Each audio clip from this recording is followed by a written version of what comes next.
What's up everyone, Alex here, and welcome to my little corner of the internet.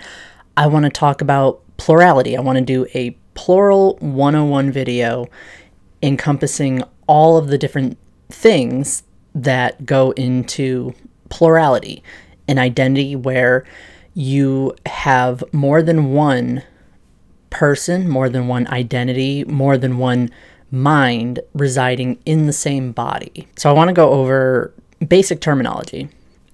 The wording here, plurality, plural, it just means that somebody has more than one mind residing in the same body. Multiple is another way of saying that. If you're multiple, that means that you have more than one mind residing in the same body, more than one identity. When a plural person, when someone who is multiple has these multiple entities residing in the same body, it is called a system. You can say that you are a system, or you can say you have a system. It's the same kind of idea where, you know, somebody who is a system has more than one entity residing in the same body. These entities can be called headmates. Headmates are referring to these multiple entities or identities or minds in the same body. Usually the more medical term is called alter. Not a lot of people like being called an alter or referred to as an alter, but it is another word for a headmate. It usually has a more medical implication, or it is also almost exclusively used in spaces where systems are formed from trauma. I will get to that in a second. The place where headmates or alters reside would be headspace. Headspace is a literal space for headmates to live, to switch out, or to communicate. The headspace is also called an inner world. Just depends on the type of community you're in. Some people prefer inner world, some people prefer headspace. That's the place where the entities or headmates, alters, are being housed. When the body switches between these entities, between these headmates, it is called switching.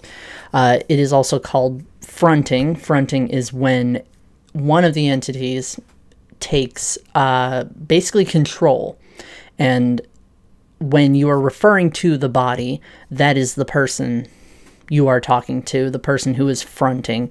So you would refer to that person. It's like taking over like the pilot seat. When you are co-fronting, it means that two or more headmates are fronting at the same time. There is co-consciousness, also called going co-con.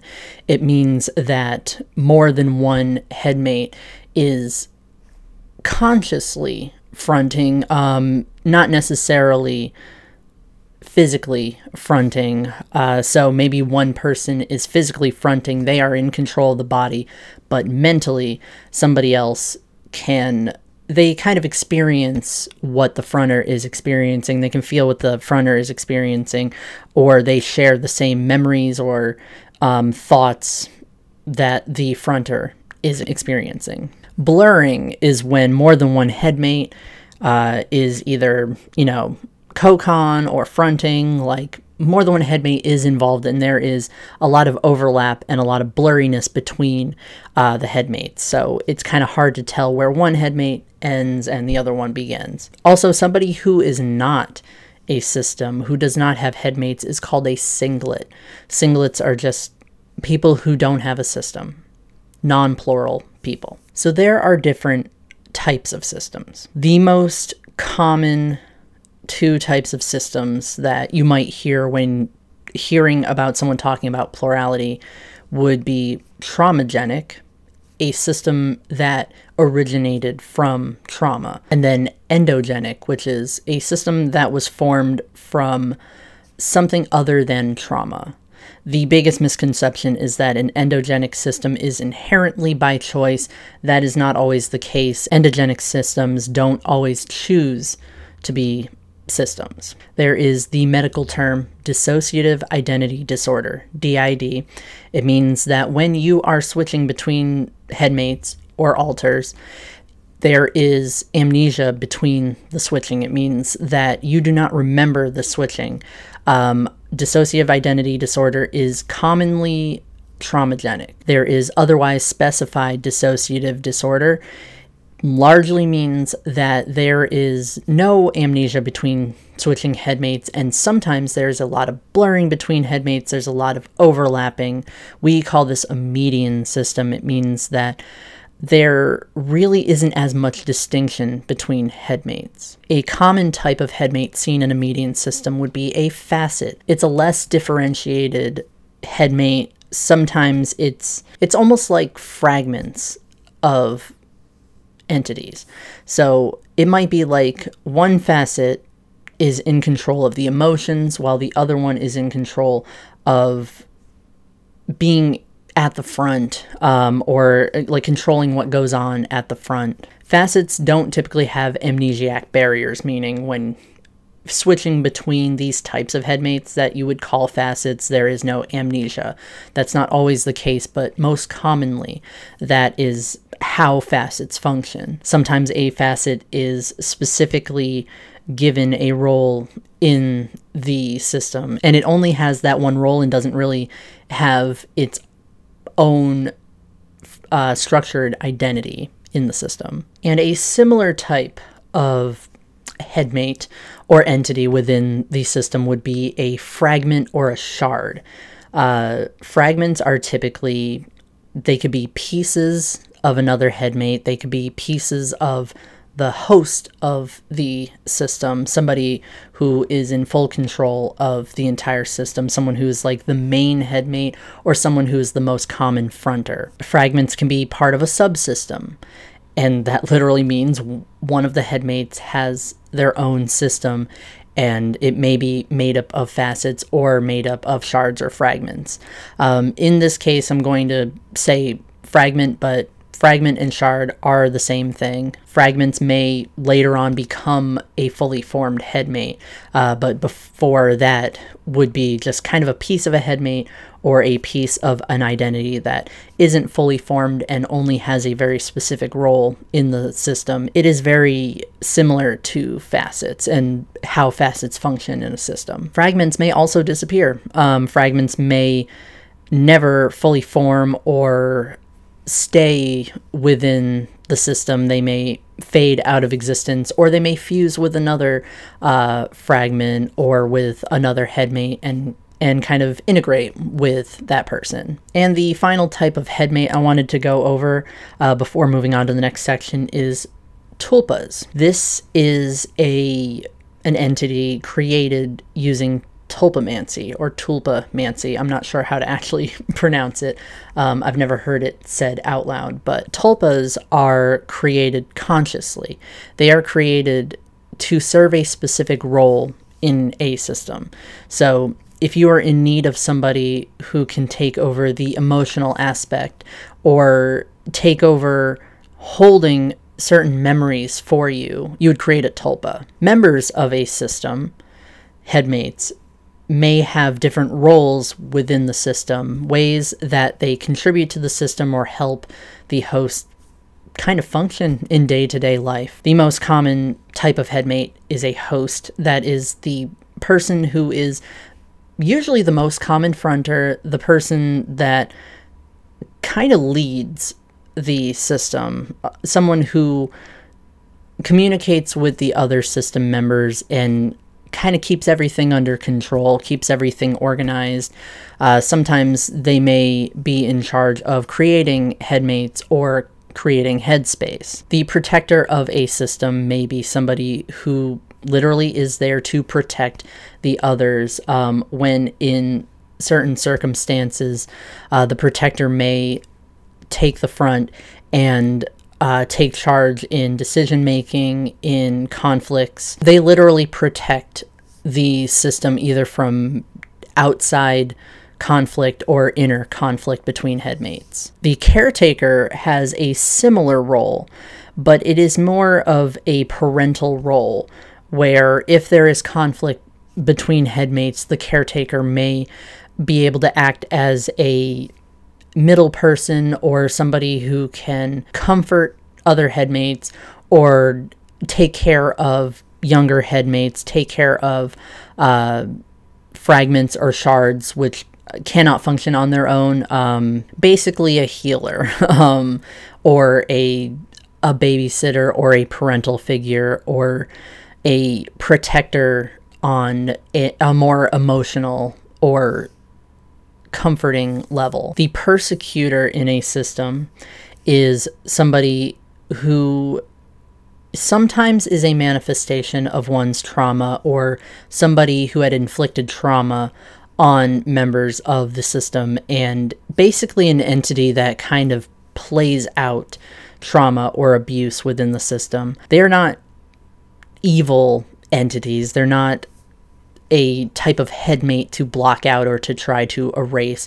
They still serve a very important role in the system as somebody who basically has memories of trauma or abuse within the system. They are still very important, especially in a system that is looking to heal from trauma. Persecutors in that way can be called trauma holders. The trauma holder in a system is somebody who has memories of trauma, and oftentimes is the only one who remembers trauma. Sometimes it is the core or the original headmate after the entities have split off due to trauma. Headmates can split off due to a number of factors, a number of stressors, and oftentimes one of them will be a trauma holder. Similar to the host, somewhere between the host and the trauma holder is the gatekeeper. And I say that because gatekeepers can have some aspects of both types of roles. They are someone who controls switching and who acts as like kind of a middle ground between someone who wants to front and somebody who resides in headspace.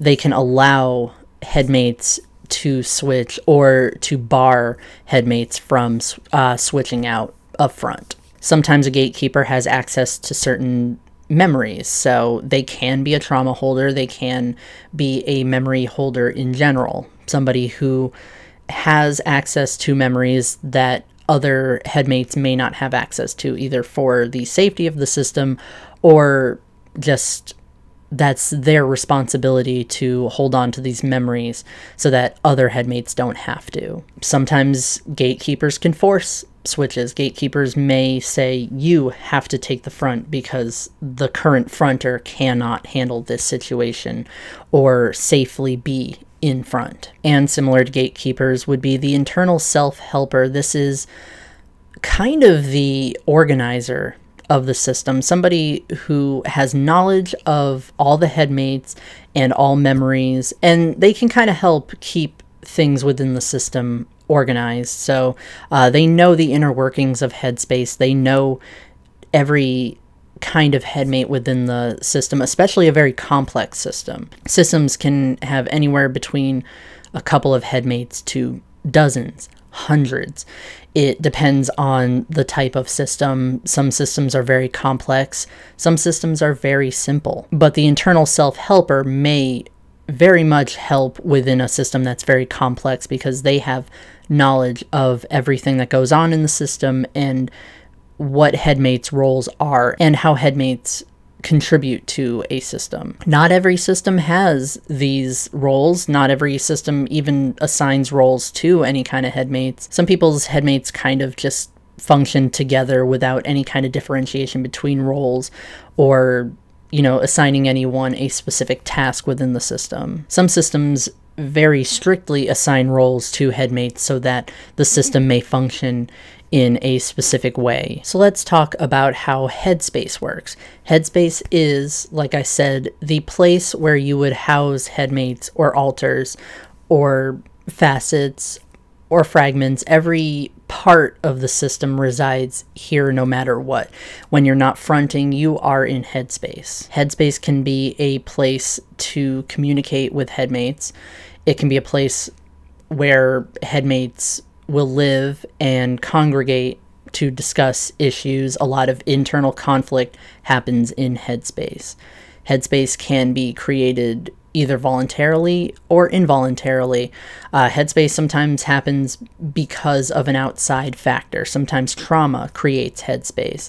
Sometimes headspace automatically creates itself as a way to fit the system's needs. And headspace can take the form of anything. Sometimes headspace is a big house with separate rooms for headmates to reside.